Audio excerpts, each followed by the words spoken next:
Welcome to The Offering with Jerry Horror, the show where we can have a quiet and frank discussion as adults about the things that matter to me, or at least that I think matter to me. Please take a moment to subscribe to our show wherever you get fine podcasts, and hey, stay up to date on future episodes.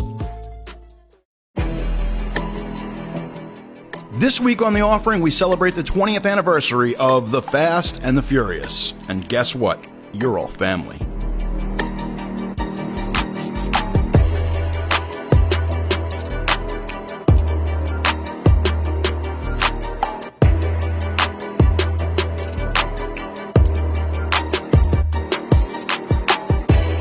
Ladies and gentlemen, welcome to The Offering. My name is Jerry Horror, and hey, how you doing? We're at the beginning of summer here. It is crazy, man. It starts to get hot out. Ooh, start thinking about sweating. Start thinking about ice cream, going to water parks. That's always an embarrassing time. I mean, unless you're in really good shape, then it's, you're just flaunting your shit at a water park. But God, are they dangerous. One thing that I look forward to more than anything is going to the movies, because they have great air conditioning. And hey, who doesn't want to sit in ice cold theater and, I don't know, shove popcorn in your face and watch some movies that are not usually that good? Well, we are at the precipice. I don't even know if that's the right word, the precipice. It is the 20th anniversary of a little film called The Fast and the Furious. Time flies, doesn't it? Released in June. Well, actually, I want to give you the exact date, folks. It was June 22nd, 2001. Where were you? It turns into one of those VH1 shows where it's like, where were you when Fast and the Furious dropped?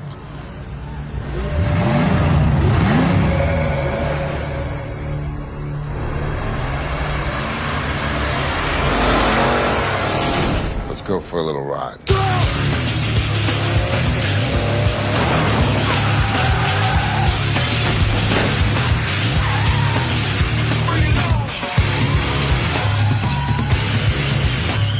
This is yours, but if you win, you get her too.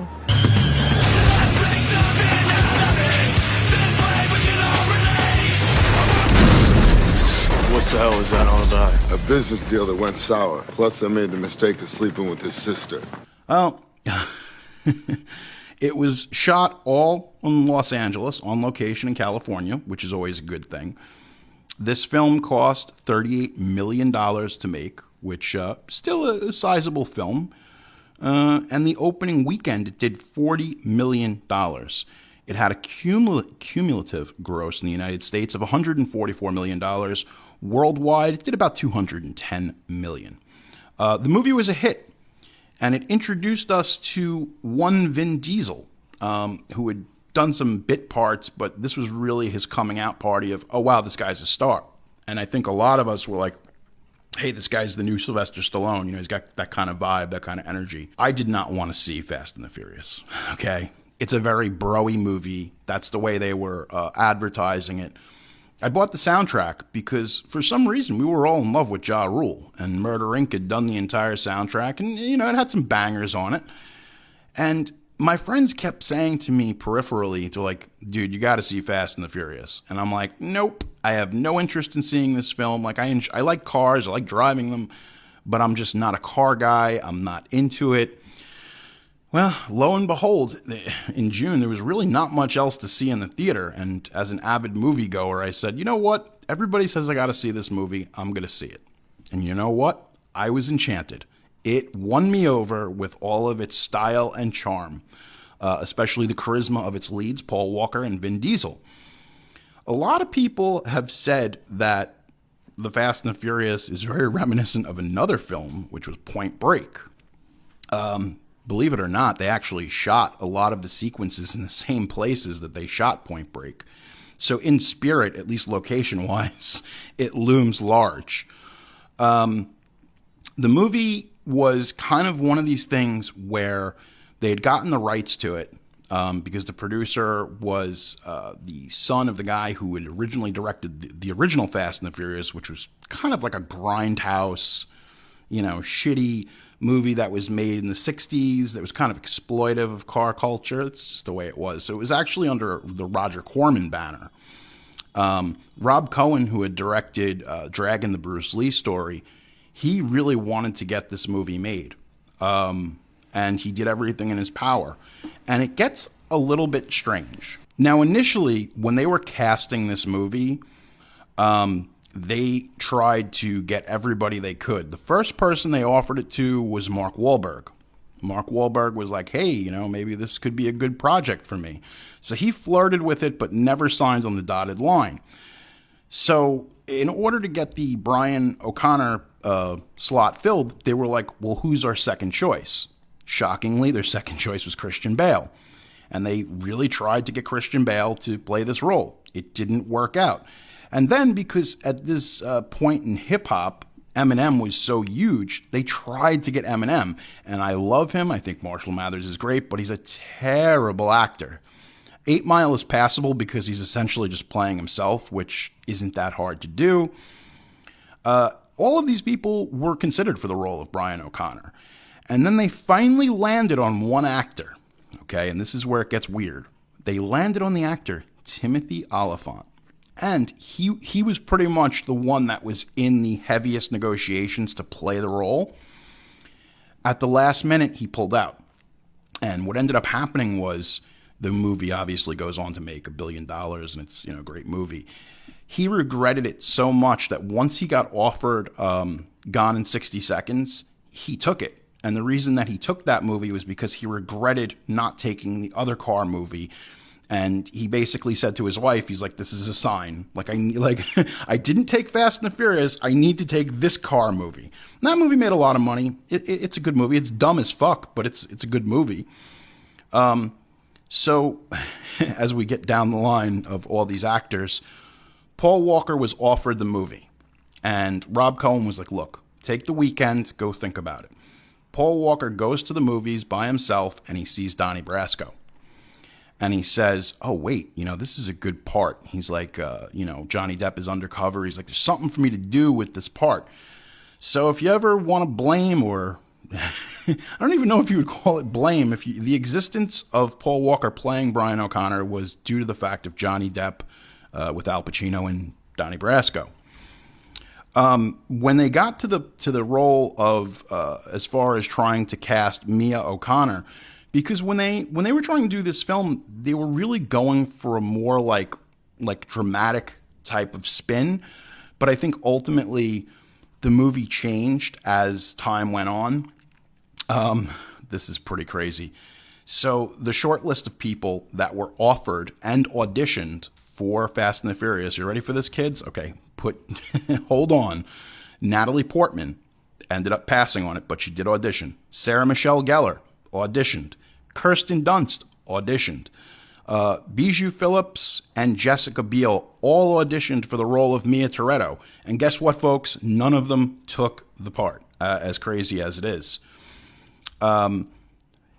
Initially, when Cohen was writing the film, he was friends with Eliza Dushku, and he was writing the part for her, and then once he gave her the script, she turned it down. Well, don't you feel stupid now, Eliza? Doesn't everybody feel stupid? The working titles for this movie included Racer X, which they were like, well, you know, because it was an homage to Speed Racer. The other one was Redline, which ended up becoming a crappy, almost direct-to-video movie in its own. And then finally, the film that was the working title that they were shooting a lot of it, Race Wars. Okay. Now I know that the end of the film has a big part of it is Race Wars. But Jesus Christ, as we look back, this was probably not the best title for a film was Race Wars. I get it. Vin Diesel's character in this movie was written to be 24 years old. In reality, Diesel was 34, about to turn 35. So people always say, like, oh, you know, you chase your dreams and you work really hard. Well, look, he didn't get his breakout movie until he was 35 years old. So keep chasing those dreams and doing what you can. The movie was actually a joy to shoot, and everybody got along. It worked. There was no on-set drama. Everybody was working their ass off to make this picture work, because at that time it was kind of, I wouldn't say a big budget, but it was a mid-budget studio film, and Universal had a lot of faith in it. So they were going to do whatever they could to push it forward. Now, when they had the first rough cut of the film, they submitted it to the MPAA, and they got an R rating.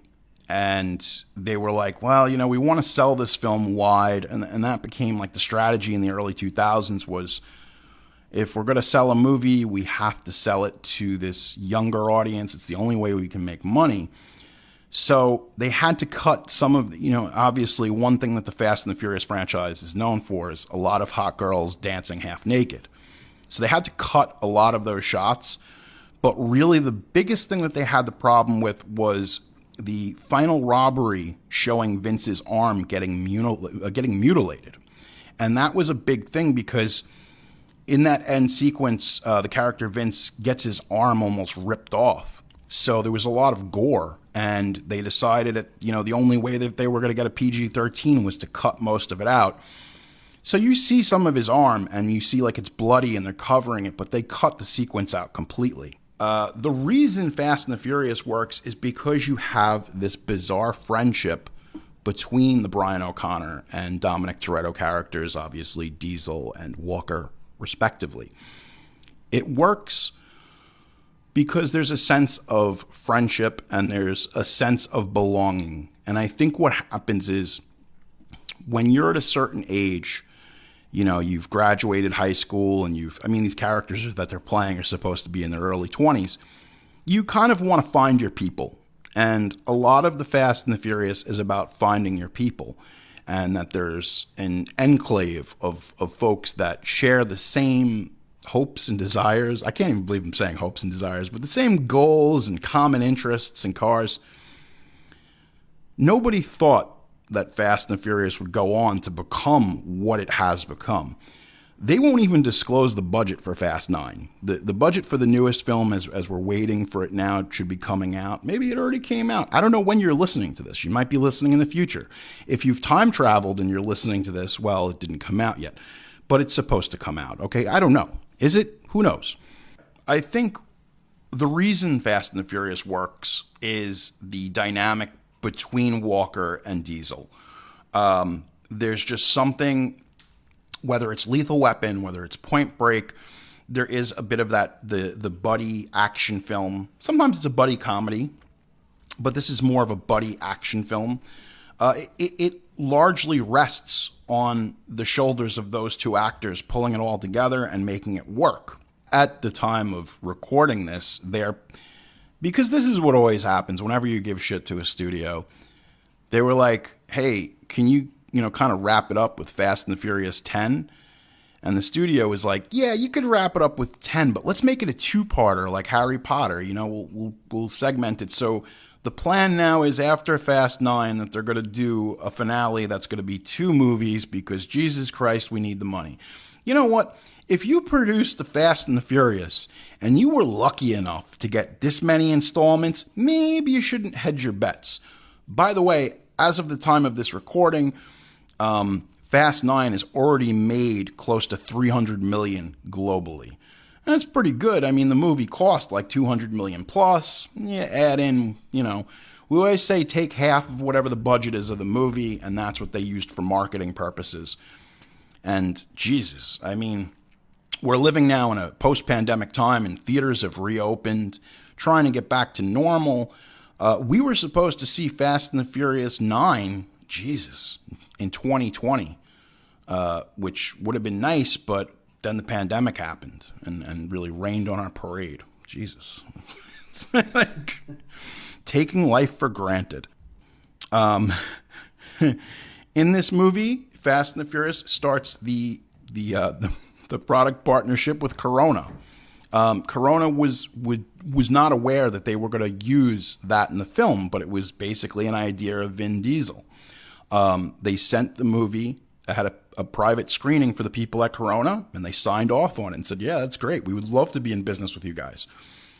So, I mean, a lot of decisions here that Vin Diesel makes for this film carry on throughout the whole series. And that's the other thing I wanted to talk about with you guys was this was one of those movies that by all purposes was, a lot of people call it a Point Break ripoff. And in some ways it is, but it's a trope. That's a trope of a cop going undercover. You know, I mean, there's always movies where cops go undercover, but I think the difference is that it's with a cool, sexy person, whether it's Bodhi, who is Patrick Swayze, or whether it's Dominic Toretto.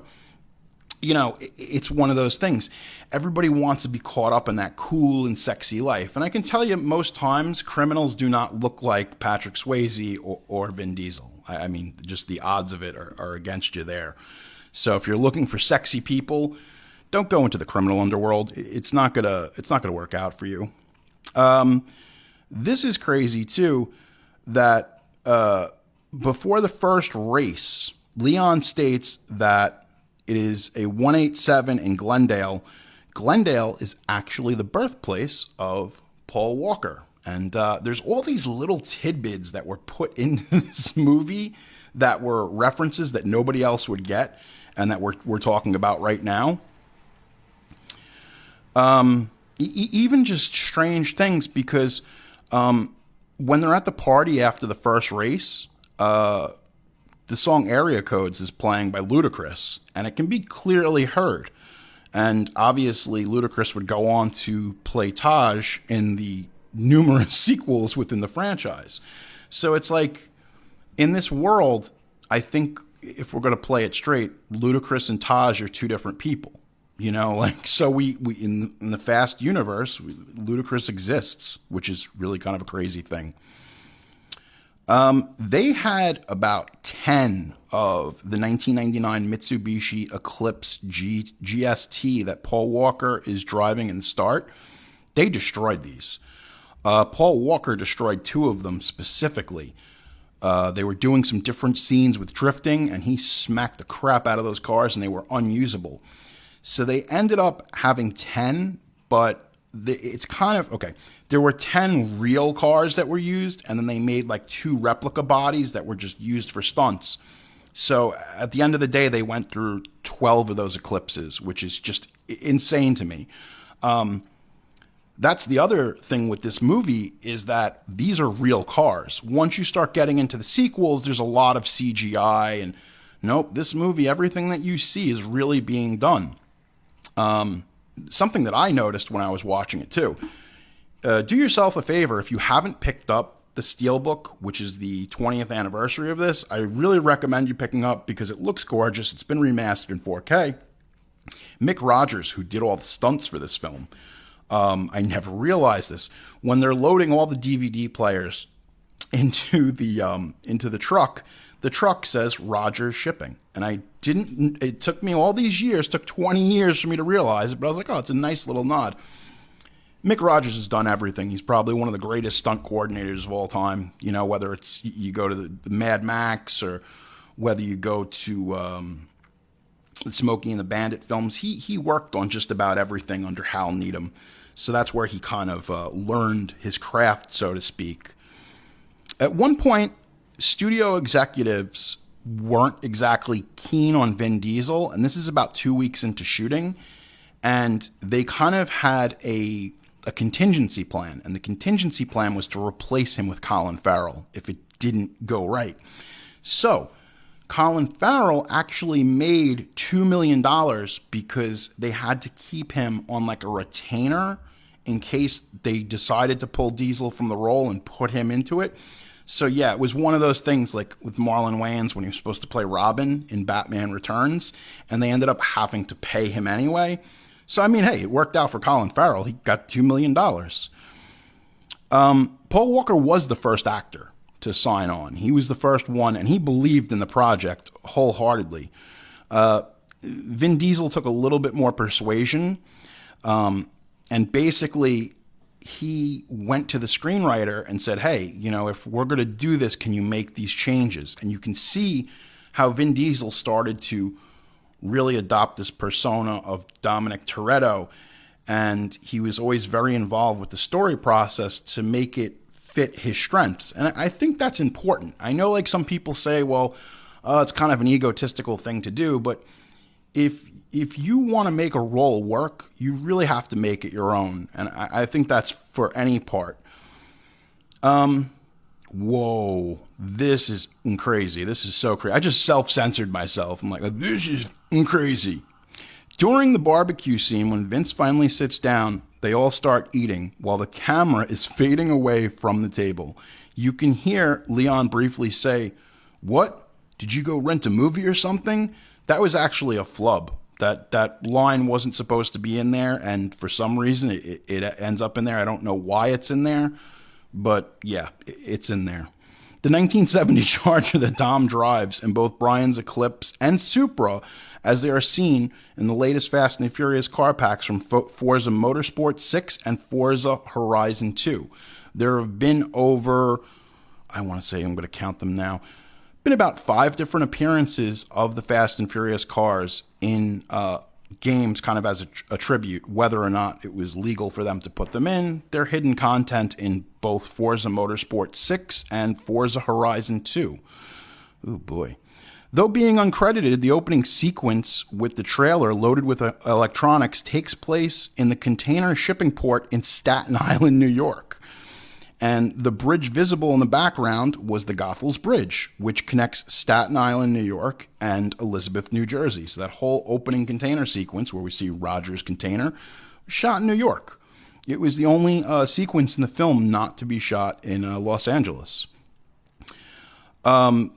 There's some really weird shit in here. I mean, obviously everyone knows this one.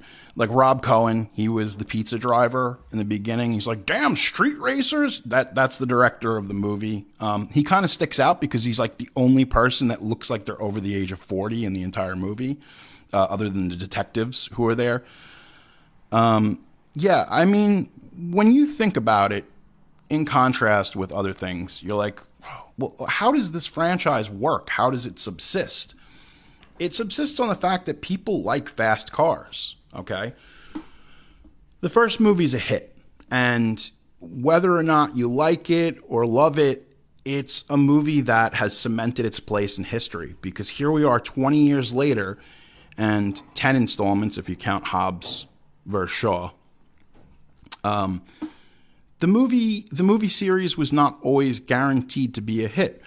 Now, when they did Too Fast, Too Furious, which I think is the greatest film title of all time, you had John Singleton come on board. And I love John Singleton, rest in peace. He was one of my favorite directors because I feel that Singleton never made a shitty movie. Like, he never made a movie that I was like, oh, this is terrible, and I shut it off. Every movie he made is entertaining and watchable. And Too Fast, Too Furious is kind of a victim of Vin Diesel blowing up. They wanted to have him in the sequel. You know, it was written for him. But unfortunately, he got offered XXX, and that was Sony behind that, and they paid him a lot of money for XXX. It was one of those things where he went from making like $1 million, $2 million for this movie to going to almost $20 million. So his trajectory was just so quick that, because I think at that point we had burned out of a lot of our action stars. You know, Stallone kind of aged out, Schwarzenegger, and, you know, even Bruce Willis was doing stuff like The Sixth Sense. So by contrast, the world was looking for an action star. And I think that they were looking for Vin Diesel to be that next big action star, so they were willing to pay him whatever he wanted. And then even when they make the Chronicles of Riddick, he got paid a ridiculous amount, and they spent tons of money on it. Now, I know some people out there, they love Pitch Black, but they don't like the Chronicles of Riddick. Go back and rewatch the Chronicles of Riddick. It's actually a really good movie. Well, I can't even say that. I can't lie to you. It's not a good movie, but it's got a lot of interesting stuff because it rips off good stuff from other better science fiction movies, whether it's the heavy metal comic books, whether it's Dune. So please, give it a critical reappraisal. Go back and watch the Chronicles of Riddick. It's ridiculous. It's a bit cringy, but I really enjoy it. And I think you will too. I mean, there's a lot of good things about the Chronicles, but this is not about the Chronicles of Riddick. Let me get back on track here. You're listening to The Offering with Jerry Hara. Got a question or a story you want to share with me? It might be featured in a future episode. Email me at jerryhara@gmail.com or hit me up on Twitter @jerryhara. I'm also on Instagram. You can find me there at Jerry Horror. Rate and review this show on Apple Podcast, and you might find your review in an upcoming episode. And if you haven't already, be sure to subscribe to The Offering. Now back to the show.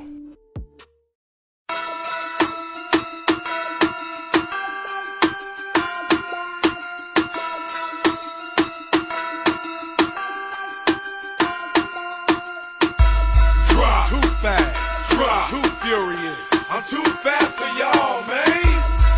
Too fast, too furious. I'm too fast for y'all. Too Fast, Too Furious ends up being a huge hit.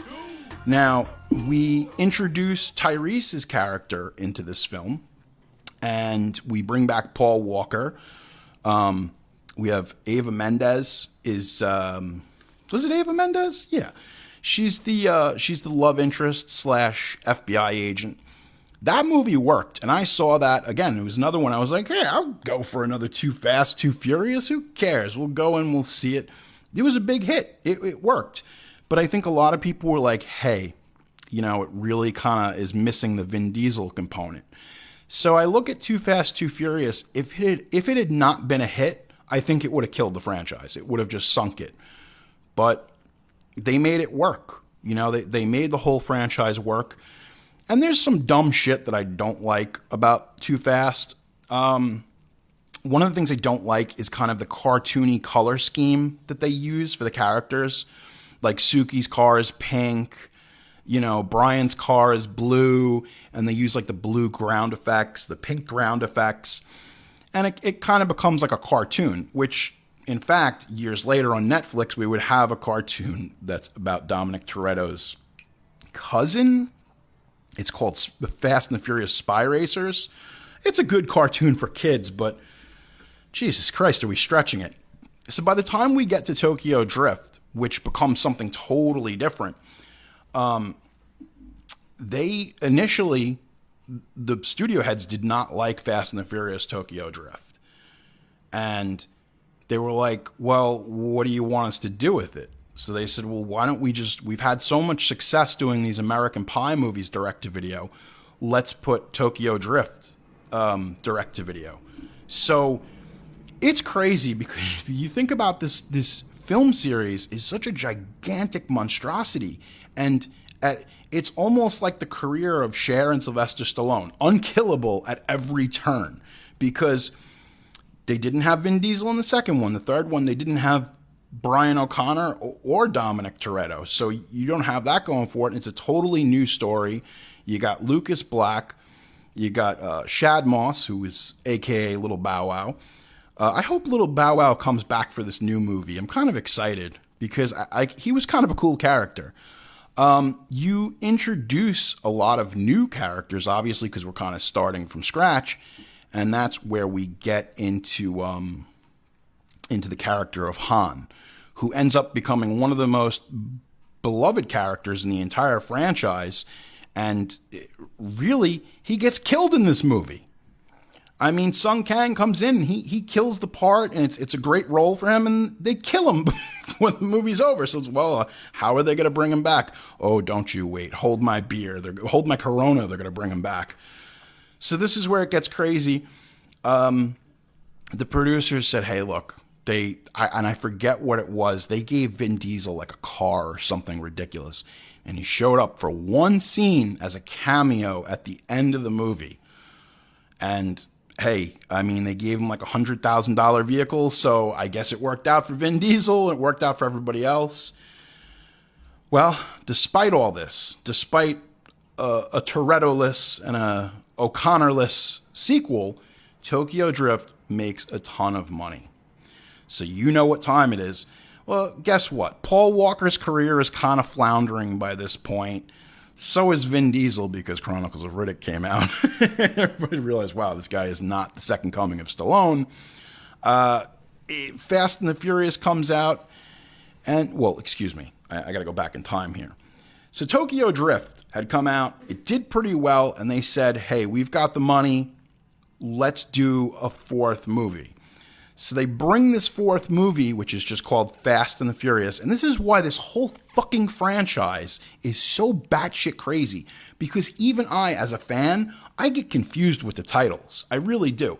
This one's Fast this one's Furious. Sometimes, like the new one's called Fast 9. So they're not furious, they're just fast. It's fucking confusing, all right? It's confusing. One of the greatest takeaways from Fast and the Furious Tokyo Drift was the director, Justin Lin, who had imported the character of Han, which is the character Sung Kang plays, from his film Better Luck Tomorrow, which is a great film. If you haven't seen that movie and you want to be a Lin completist, go back and watch it. It's actually a really good drama.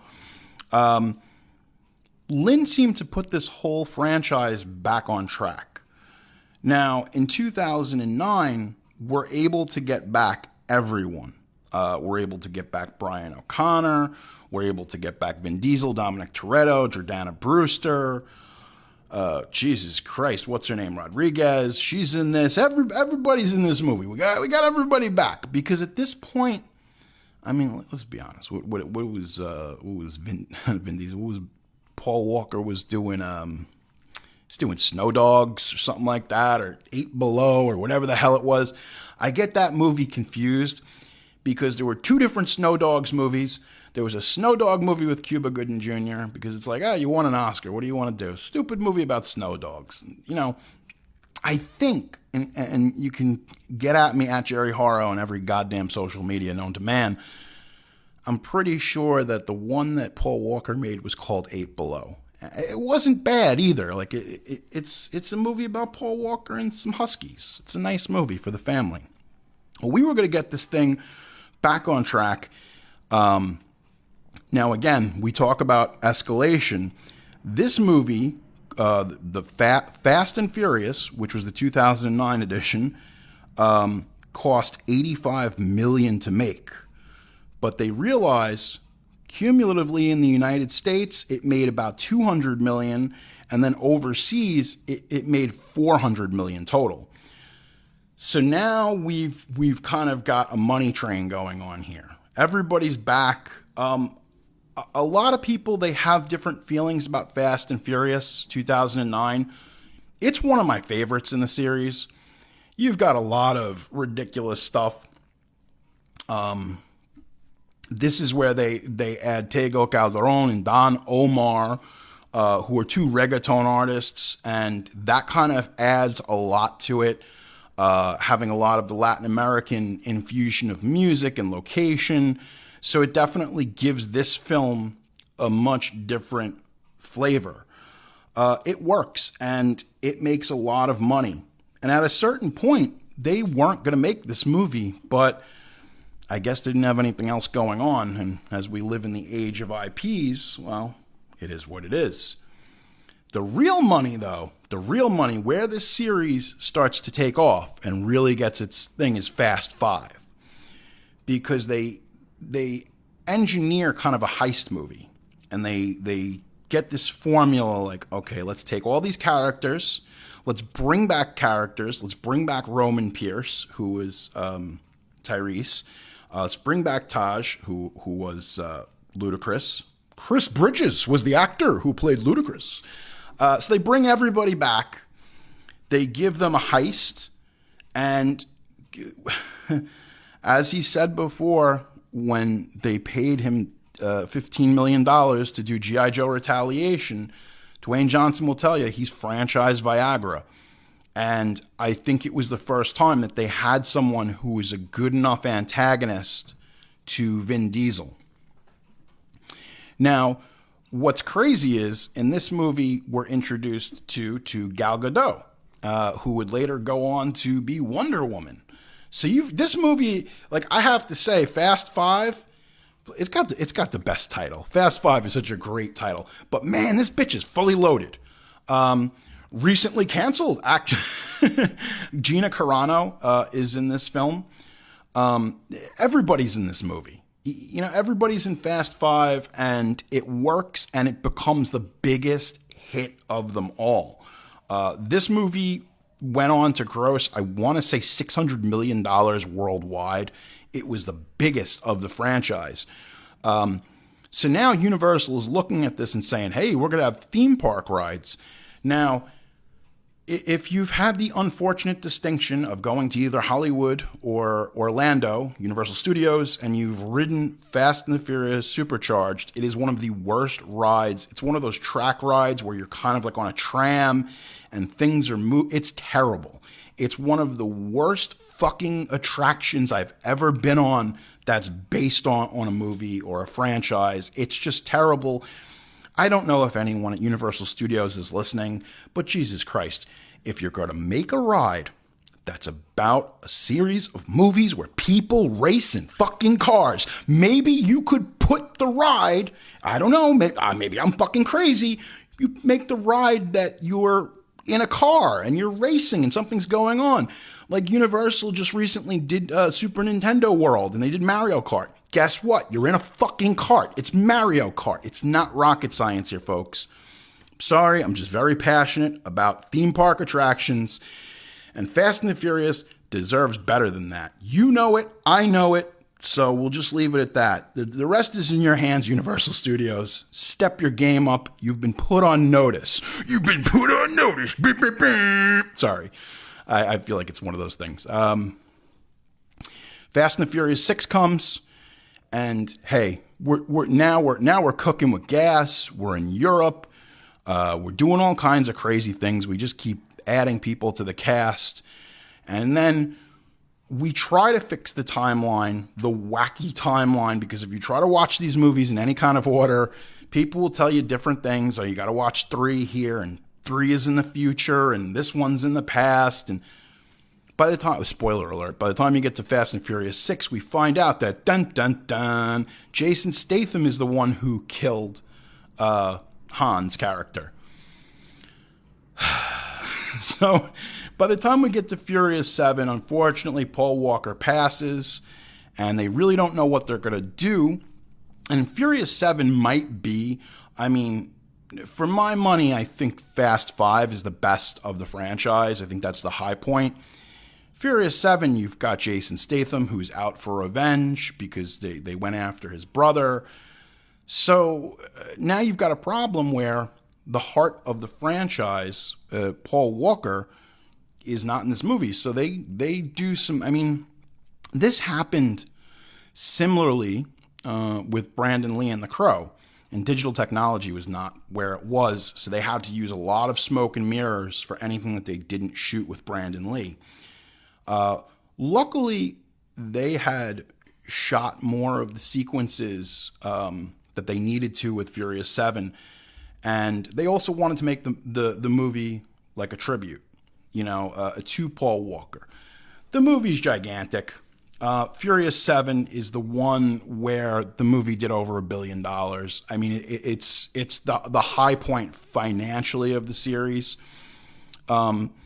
Believe it or not, the Tony Jaa, one of my favorites, he's in the movie as kind of the heavy to Statham. He was originally going to be played by Dave Bautista.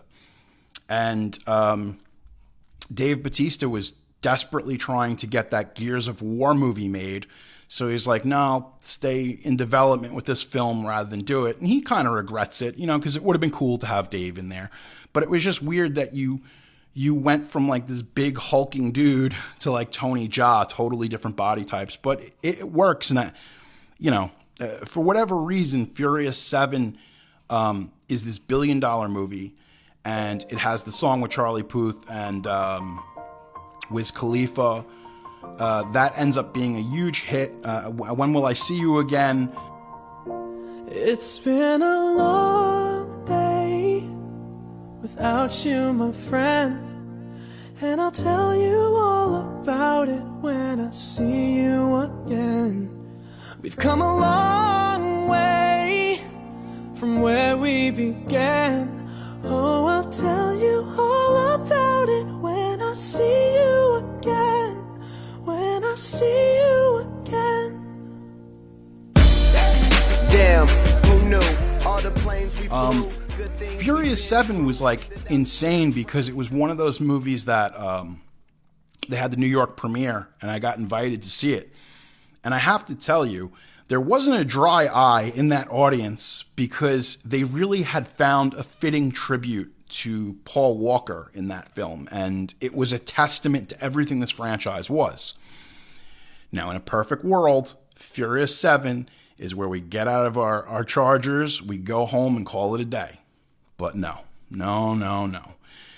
Personally, if I was in charge of this franchise, you maybe could have taken the Dominic Toretto character and put him into something else and gone with the escalation, because, I mean, I just think that they shouldn't have moved forward with the Fast and Furious movies after 7. I think they should have spun it off and done their own thing. You know, hey, maybe Vin Diesel goes on an adventure with Dwayne Johnson, and because I always had fun with these movies, and I hate saying like guilty pleasure because I have so many of them, so everything I like is a guilty pleasure. But man, I gotta tell you, fuck physics. That's what these movies had to be called. Now, there's a point in I think it's Furious 6, which I can't keep track of. Fast and Furious 6. There's a scene where Dominic Toretto goes smashing out of a car on a freeway, like on an overpass, and then catches Michelle Rodriguez's character. And I was just like, okay, that's it. Like, if there's a nuke the fridge, jump the shark moment, 6 is where, like, it's just like, okay, these people are superheroes. And, you know, like, the movies have embraced that where it's ridiculous and I can get behind it. They did the Fate of the Furious. Oh boy, because we have to, because the movie made over $1 billion. And, you know, I hate to say it, but I would have made the same call. I would have said, yeah, let's get them all back together again. Let's do another one. Because the way a studio thinks is they will run a franchise into the ground. They don't care. They are, even back in the old days, the hope was if you did a sequel, you knew it would be a lesser movie, like Jaws 2. You knew it would be a lesser movie, but if you made half of what you made on the first movie, it was considered a sound financial investment. Fate of the Furious, most notably, is, hey, we don't have Paul Walker, so now we have to bring in some digital trickery, and this is where I kind of disagree. They should have just ended it and let him and Mia go off into the sunset, and that's it. It's a wrap, you know? But they brought back in Paul Walker's brothers, and they were able to get some motion capture stuff and kind of shoehorn him a little bit into Part 8. Well, that was the least of their problems. The most of their problems was Dwayne Johnson and Vin Diesel. And this was widely reported. At first, I thought it was a work because they were just trying to promote the film. But ultimately, there was a lot of bad blood between Dwayne Johnson and Vin Diesel. They did not get along. The Rock basically went on Instagram and he was just talking shit. And like, he didn't say who he was talking shit about, but we all know it was Vin Diesel. And like I said, I thought this was a pro wrestling thing to sell the film, and it wasn't. They really did not get along. And it was so bad, in fact, that Universal had Dwayne Johnson signed on for another film because he basically had signed a 3-picture deal, which would have been 7, 8, 9. They could not get Vin Diesel and Dwayne Johnson to sit down together. Like, literally, these guys would not be amicable. So that's why they did Hobbs and Shaw, because they figured, okay, we're getting another action movie out of Dwayne Johnson, and it fulfills the contract. So contractually, the reason Hobbs and Shaw is called like the Fast and Furious Saga or whatever it is, they had to do that because contractually Dwayne Johnson was supposed to be in another Fast and the Furious movie. So, look, by the time we get to Hobbs and Shaw, okay, you got Idris Elba. He's a great villain. He does what he does what he's doing. It's a bad movie. There's no reason for this movie to be 2 hours and 47 minutes. What are we fucking doing? What are we doing? You got Ryan Reynolds, and he's Deadpooling it up in this movie. You got Kevin Hart, and he's Kevin Harting it up in this movie. And I'm just saying to myself, why can't this just be an hour and a half? Like, the perfect example of what I was looking for this movie is Tango and Cash. And you know what? Tango and Cash is 94 minutes long, and it's fantastic because it gives you everything you want. But This has been my problem with a lot of studio films in the last 15 years, has been everything has to be this epic, end-all, be-all, Lord of the Rings. And like I said, like the 90-minute movie is such a great sweet spot, especially for action, for horror, and for comedy, because you got your 3-act structure, it moves, the pacing is on point. They're doing another Hobbs and Shaw movie because it's in the cards, and no one's ever going to listen to me or take any of my criticism because I'm just some schmuck. But make it 90 minutes, make a Hobbs and Shaw movie, do something a little more. I mean, it's ridiculous because they had introduced, by the time we had gotten to, Fast Five, they had the whole thing with like Michelle Rodriguez is still alive. It became a telenovela. It became a soap opera at that point. It was fucking silly as shit. I mean, at this point, what are we even doing anymore? So after Hobbs and Shaw, which Hobbs and Shaw made a lot of money, don't get me wrong, but in that movie, as Idris Elba says, I'm Black Superman. So it was the first of the Fast and Furious or Fast and Furious adjacent films to introduce a science fiction plot about a super soldier type of thing. And look, once you start introducing elements of other genres, okay, you can introduce like, hey, you want to do some comedy? Oh, do some comedy. But if you introduce science fiction principles, well, now that's it. The cat's out of the bag, and what are we really doing? That brings us to present day. We have been waiting worldwide. They've gotten to see it. Fast 9. I heard it's fun. We know that we're getting 2 more movies. And unfortunately, it's the law of diminishing returns with any franchise.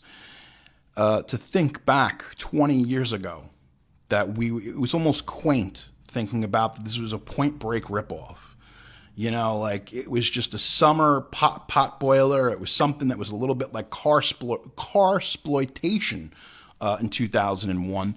And now this little franchise that is making billions of dollars. There's action figures, there's toys, there's video games. It's insane to think of how far we've come with this franchise. But here's what I'll tell you. If it's a hot summer night, and you got some Coronas, and you got some of your friends, go back and watch The Fast and the Furious, because it's a lot of fun. It's a fun movie. You want to have a fun double feature? Put the projector in the backyard, watch Fast and the Furious, do a double feature with Point Break. You know what? It's a good night for bromance. And that is the takeaway, folks. I enjoy these movies. Do you enjoy them? I mean, you have to if you've sat through this podcast. Jesus Christ. No, but I mean, I enjoy these films. I really do. And I think they're a lot of fun. They're popcorn movies. And there's nothing wrong with that. Have they overstayed their welcome? Well, I guess we're going to find out when my fat ass sits down in a theater and watches Fast 9. But hey, one way or the other, we're getting 2 more movies. We're getting that 2-part finale, which will bring them to 10 and 11. So you've got 10, 11, and then if you add Hobbs and Shaw, that's 12. If you add another Hobbs and Shaw movie, that would bring them to 13. And you know what? Call me a superstitious man, but it might be time to put Fast and the Furious back in the garage. Ladies and gentlemen, I'm Jerry Hara. This has been The Offering. And remember, don't go to sleep unless you have something worth dreaming about. You've been listening to The Offering with Jerry Hara. I'm very sorry. Produced by Pete Bune. If you have a question or a story you want to share with me, we'd love to hear from you. You can email me at jerryhara@gmail.com or hit us up at Twitter @JerryHara or on Instagram @JerryHara. You getting the picture? Subscribe to Apple Podcasts, Spotify, or wherever fine podcasts are provided for you and your family. I want you to enjoy. Just join us next time for another offering.